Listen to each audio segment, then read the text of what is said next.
Teddy Feinberg, Brook Stockburger, live from the NMSU softball complex. You know, there were a couple of recommendations, namely from our dear friends at BleedCrimson.net, to get out more, get outside more.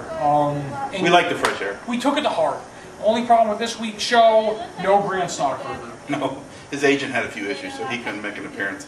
But we do have the nice grass, we have the diamond, scoreboards over there. Great to be here. I love being outside. Let's start right there. Let's start Aggie softball. They're 8-1. They're in first place in the WAC. They just beat number 17 Arizona.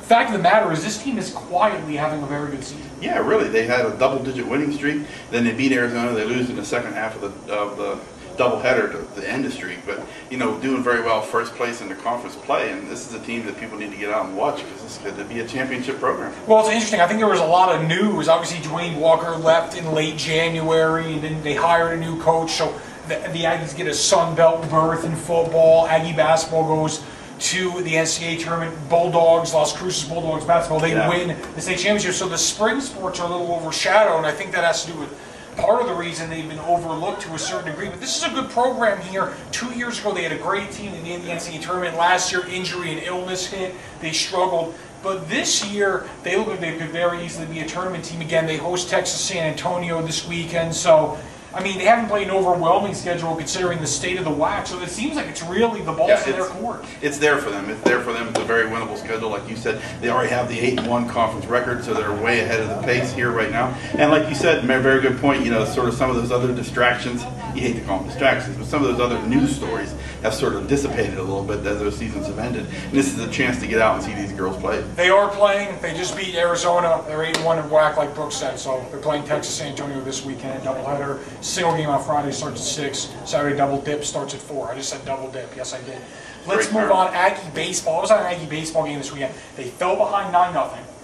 They came back and they tied the score at 10. They left the bases loaded in the bottom of the 9th on 3 consecutive strikeouts, nobody out. They went to lose 12-10. With that being said, they took 2 or 3 from Dallas Baptist, and now they come home for a key series against Sacramento State. Well, they're sort of staying home. They played Dallas Baptist now. Yeah, and that was a typical Presley-Askew kind of game, too. Yeah, you know, lots of runs scored, big lead, it's getting erased. We've seen this over and over again throughout the years with Aggie baseball. You know, they're 4-5 in a conference right now. You know, they're within striking distance. They still have some things they need to work on, though, if they really want to make that push here in the WAC tournament, or in the WAC play before they even get to a WAC tournament. I mean, they're still right there, considering the fact they were 1-4. They're playing Cal State Bakersfield. This is 2 weekends ago. They're down 4-1. Parker Hipp hits a 3-run home run to tie the score at 4 late in the game. They go on to win 5-4. That game essentially saves their season. Yeah. They take 2 or 3 from a good Dallas Baptist team. Interesting, because the way they lost the other day, it actually was very disappointing. It almost felt like they lost the series, but they still took 2 or 3. Now they have a key series here, so we'll see how they do against Sacramento State. High school baseball, high school softball, obviously on the high school baseball ranks, Cruces High, they're an improving team. They just beat Mayfield on Tuesday night, so they're moving forward. Oñate seems to be the favorite. They have a talented team, they have a bunch of arms, they have a good coach in David Reyes. I think it's going to come down to Cruces Oñate. I think, again, Oñate probably is the favorite at this point, but Cruces is improving. On the softball front, Cruces is the favorite. Watch out for the Oñate Knights. They're a sleeper team. Mayfield slumping. Gadsden took a step back from last year. Alamogordo's taking a major step back from last year. Again, it's kind of the same deal. Cruces is the favorite there. Oñate is a serious sleeper.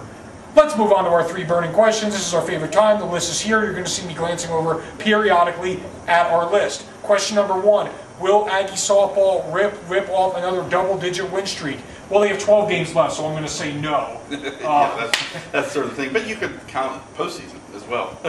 Probably not. You're right. With the season getting condensed here as we go along. But this is a team that's very good. This is a team that should finish out very well, and I think people need to get out and watch them play. And they clearly should compete for a WAC crown.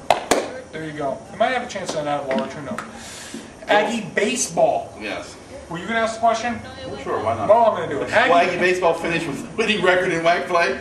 I'm going to say yes. I think their schedule will actually get softer the second half of the season. I like what they did against Dallas Baptist. I think they're going to finish the year with a winning WAC. Yeah, they get some of their fielding issues worked out a little bit now, and they got the bats to do it. So we'll see. We'll see. Question number 3. We're looking at an independent schedule. Aggies are in spring football. I realize it's very preliminary. We're looking at an independent schedule. How many wins can the Aggies get in an independent schedule coming off a 1-11 campaign? Well, brand new coaching staff. You know, they're going to try to turn things really around. I'm looking at, like, say, 3-9. I think that's a very fair guess. I'm going to say 3 wins, 4 wins is a very realistic goal. In order to do that, you're going to have to beat either UNM and UTEP. And in order to get more than 3, you're going to have to pull off a couple upsets along the way, because there's some BCS teams on that schedule. Yeah.